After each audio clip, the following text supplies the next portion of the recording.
Right. You know what? The part of that story that grabs me, other than it being Steinbrenner and that kind of jump starting this amazing career you've had, is that the guy, the security or the fake cop, goes, "There's nothing you can do for that kid." And then George, like you said, basically goes, "No, you're wrong. I'm gonna help this kid." You know, talk a little bit, if you don't mind, talk a little bit about George, because I think that's a side of him that people don't really know about. You know, an older German Jewish man helping out a South kid from the South Bronx. People kind of remember George as being this no nonsense billionaire. You know, the love hate relationship with Billy Martin. You know, that kind of played out very toxically at times in the public. But you know, running this buttoned up organization in the Yankees. But talk a little bit about George. What kind of man was George Steinbrenner? George Steinbrenner could be the worst, most difficult, a tyrant, uh, a beast. But when he loved you, he loved you. And for whatever the reason, after that, what happened was he hated the fact that that guy was telling him what to do. And Hmm. I don't know, can you curse in the show? Yes, go ahead. Absolutely. Okay, so Absolutely. so what happened was the guy says when he brought me into the Yankee locker room and said, "Give him uniform. He's gonna be our bat boy tonight. He's gonna work off some damages." And the guy said to him, "George, you're making a mistake with this kid." And Steinbrenner said, "Who the fuck said you could call me George? Wow.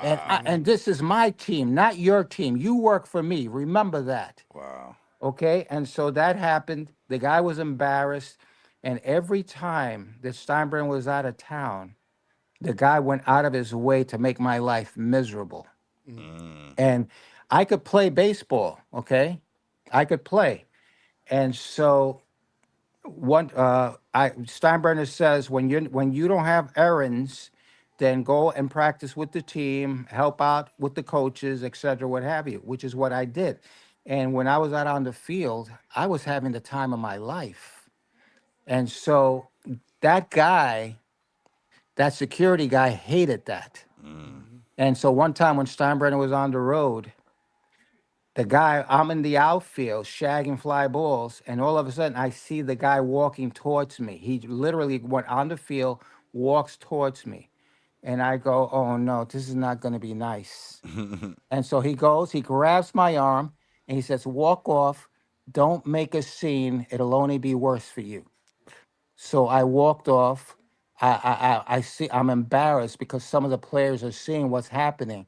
And there was already like 15,000 in the stands, and they're seeing this. So I felt like a criminal. You understand? Yeah. And he went past the Yankee locker room to the visitors' locker room where they lined up all the shoes, right? Because that's where they would shine them. And he took me in there. He says, "Hey, now your job is to shine the shoes because your people are very good at that." This guy, Wow. And as one of he was those. doing that, as that happened, all he didn't see, all of a sudden in back of him, Elston Howard, who was the first black Yankee, Yeah. and one of our coaches came in there screaming at him. I see what you're doing. I see what you're doing to the kid. This is insulting. This is insulting to me. You're a piece of shit. And I Hmm. don't think, and George is gonna find out about this, blah, blah, blah. And so when Steinbrenner came back into town, Elston told him, and so I had to go up to Steinbrenner's office. And so he says, "Sit over here." He says, "You seem to be getting into trouble all the time. What's the problem?" And I said, "The problem is that guy so and so is a prejudiced motherfucker." Yeah, that's what That's it is. that's what I said. And so Steinbrenner just got real quiet and just stared at me, and then he stared at the ceiling. And then he says, "You think that that's what it is?" I say, "Damn right is what it is."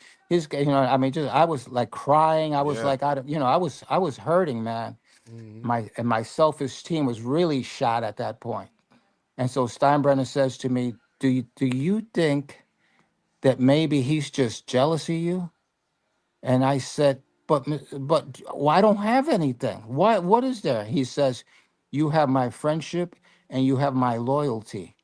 And he says, Wow. "But doesn't he?" He goes, that piece of garbage. He's just my, he said, he's just my necessary evil. When you're running a Wow. business like this, you need necessary evil, and that's what he is. But he's not supposed to be treating you like that. Okay. Wow. And he's going to hear it from me. And after that, Wow. next thing you know, I'm sitting over at a restaurant in Manhattan. What Billy Martin took me to a restaurant in Manhattan called Patsy's. Mm-hmm. And there I'm sitting with Frank Sinatra and Sammy Davis Jr. The Rat Pack. Wow. Damn. And Wow. Billy told Mr. Sinatra what had happened to me, and how how I was feeling and my self-esteem and all that kind of stuff. And Mr. Sinatra was telling me about, he went through the same thing as Sammy. That's what happened with Sammy Yeah. back in the 40s. And he said he took a stand for Sammy, and he wouldn't perform at different places if Sammy couldn't be there or stay there or things to that Wow. effect. And Sammy was like verifying everything. And me and Sammy got along real good. Number one, he was black. Number two, he was Puerto Rican. Yeah. Okay, his mom was Puerto Rican, lived in Spanish Harlem. Nice. And so that struck a friendship that we would have up until Sammy died. Wow. But all these things and mentors. Mr. Steinbrenner was a mentor to me. Reggie Jackson was a mentor to me. Thurman Munson was a mentor to me. Billy was a mentor to me. And the funny thing about it was, see, in my house, well, my father gave me up for adoption, Mhm. you know, and that was something that really hurt me, because my father was never there. Yeah. And the same thing happened with Thurman Munson. The same thing happened with Billy Martin. The same thing happened with Reggie Jackson when his parents split. Mm-hmm. And so there were always these issues, and this is the craziness of why we all got along. Like people used to say to me all the time, Ray Negron has to be the only guy that gets along with George Steinbrenner, Billy Martin, Reggie Jackson, and Thurman Munson.